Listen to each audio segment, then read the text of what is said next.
Welcome everyone back to the Crimson 15 podcast. I'm your host, Crimson Sin. 15 PCA. 810-454.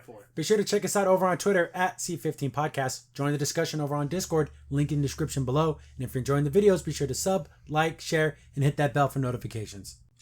So, making movies about boats that sailed away about 14 years ago, Five Nights at Freddy's finally has a trailer. There was a movie with Nicolas Cage that was the same premise, except for he was like a crazy guy. There's a horror comedy almost. Yeah, so like he shows up at a place where it's like, oh, the animatronic, it's literally Five Nights at Freddy's, but he's insane. So when he's hired to clean the place, so he's cleaning it, right? Then the things try to kill him, but he kills them. Then gotta go back to cleaning because he's crazy. So they took the Five Nights at Freddy's concept and already made a movie, like a spoof movie on it, and now the real movie comes out and it feels like Now people are going to think like, oh, they ripped off. Yeah, they ripped off the other one, but they were the original. So the trailer starts off like, those funny employee videos. I don't buy it for 1 second that this is an employee video. Like, they're trying too hard to be campy. Yeah.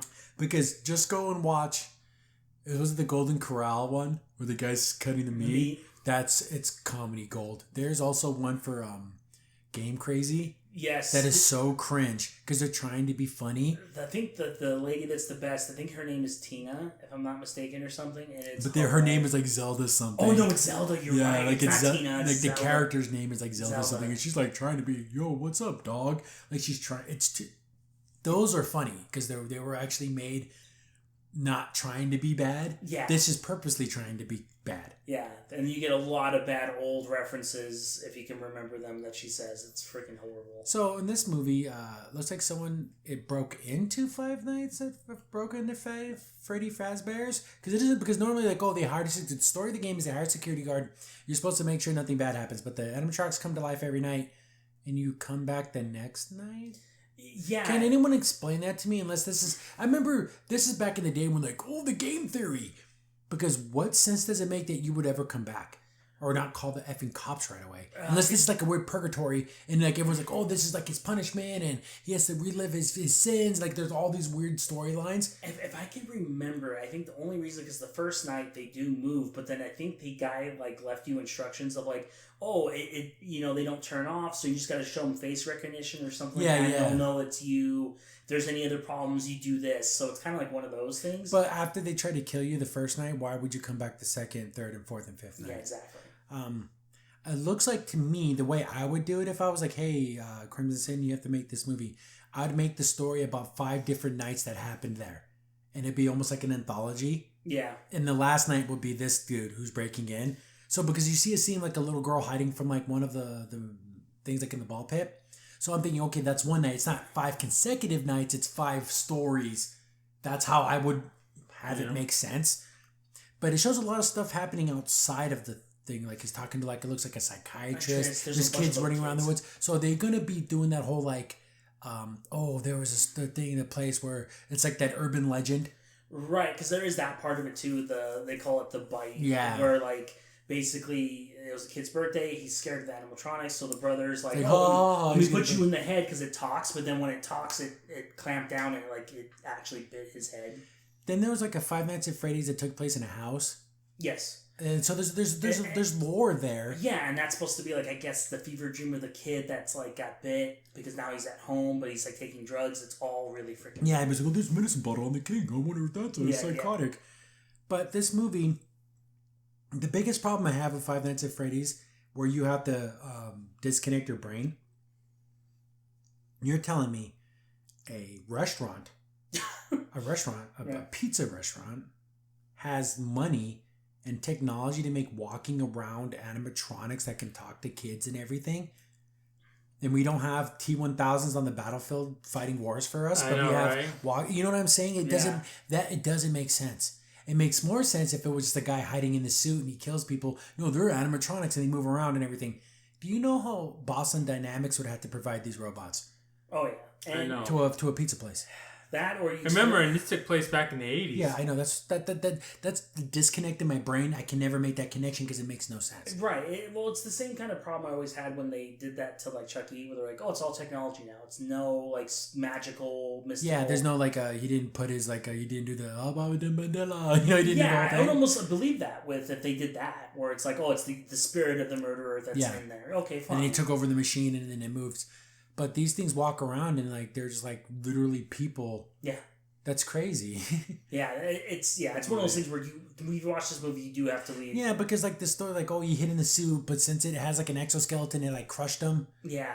And like he hid the kids' bodies inside of the things, and like there's like I don't even know what the actual story is anymore. Right, and maybe that might be a plot line. Maybe the spirits of the kids are in the animatronics. I don't know, but why would they go hunt the kids? Like I don't know. Yeah, like if the kids are the spirits are in there. Should the kids, because I know there's a Five Nights at Freddy's where like the bear protects you. Yeah. Like you're running around and the security guard is some lady. Was that a security breach? I think it's called something like that. Yeah. I have no idea what the storyline is. Because that makes more sense. That is if the kids are in there, unless they're just angry spirits that kill everything. But I kind of like the idea of like maybe they were murdered, so they're going to try to protect other kids. Right. I like that better. And then maybe they attack the security guard because they always feel like security guard's bad guy. Yeah. Adults bad guys. Yeah. And that's why they're doing it. But it looks like they're chasing a little kid. Yes. And then there's the older kid there that's trying to like solve it or figure it out. I don't know. And also I don't think the animatronics look very good. No. They needed to make real actual like suits, and actors are inside the suits instead of just like it looks like a lot of CG and it looks stupid. Yeah. Practical effects will always look good if you put the time and effort. You watch the first Ninja Turtles movie, those turtles still look amazing. Oh yeah. Because Jim Henson Company did it and they look fantastic. Even though there's times where you can see the actor inside. You see the eyes in that one scene. That's kind of scary because the eyes are in the mouth. But as you're watching the film, you never notice that. But the problem is CJ ages weird. So I don't know about this thing. I don't know how they're going to frame it. I think they should do 5 separate nights of things that happened. Oh, one night this happened. Oh, okay, that's night 1. Oh, back in 1987 after the shutdown, a kid broke in and this is what happened to him. But how many times can you tell the story of, oh no, the animatronics chased me around and tried to kill me? Yeah. Yeah. So there needs to be stories about like, oh, how did these animatronics come about? Are they going to do something like, oh, my uncle had some used military gear and he thought, oh, if I take these robots and make them look like this, I can use them in my pizza shop. Yeah. They got to make up a reason why they have this technology and the technology doesn't exist anywhere else. Yeah, it gets self-aware and all this stuff, yeah. Oh, it has facial recognition in the 80s? In the 80s. Yeah, so there's like, I don't think they were thinking. Scott Caldwell, is that the guy who made Five Nights at Freddy's? I think it was it's like trying to make a basket to hold water. Sure, it'll pick it up, it's leaking everywhere. And he's trying to patch it up with all these weird storylines, but you started out with the leaky basket. Yeah, it'd have been better just to get a bucket. Or also leave things unsaid, like mystery. Yeah, we don't explain it to you because when you think about it, you really can't explain it. Yeah. But yeah, this one looks like it could be a lot of fun because it's so campy and cheesy but I don't think it can be scary. I think this has 0 chance of actually being a scary film.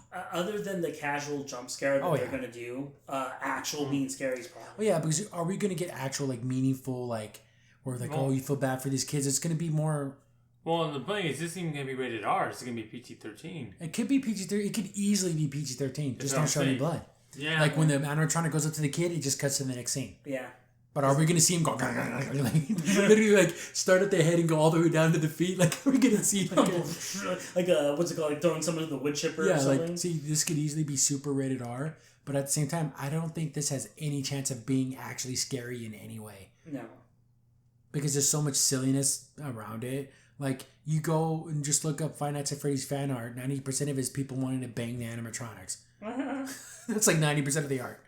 So, I don't think people are love this because it's scary. They love it because it's weird and they were kids when it came out. Yeah.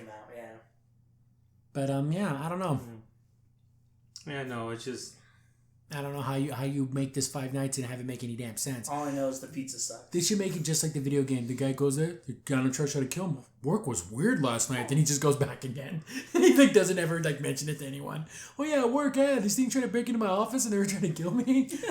And I came back the next day. It was really weird. But is he gonna find the tapes Like in a thing, like and you're like, oh, this is the previous security guard. Here's the notes. That's funny. Oh, my cell phone doesn't work. Like stupid reasons why they can't contact the cops. Right. The power lines are down. All that. Or like, oh, to start your shift, you have to put your cell phone away, and you have to like lock it in the thing, and that's why you can't use your cell phone. There's gonna be stupid reasons for everything. Mm-hmm. Crimson Sin here. Thanks for watching the video. Remember, liking, subscribing, sharing, and commenting on the video really helps out a lot. It gets the video spread around more people get to see the videos, and we get to make more videos for you guys. So thank you, and we appreciate every single one of you guys.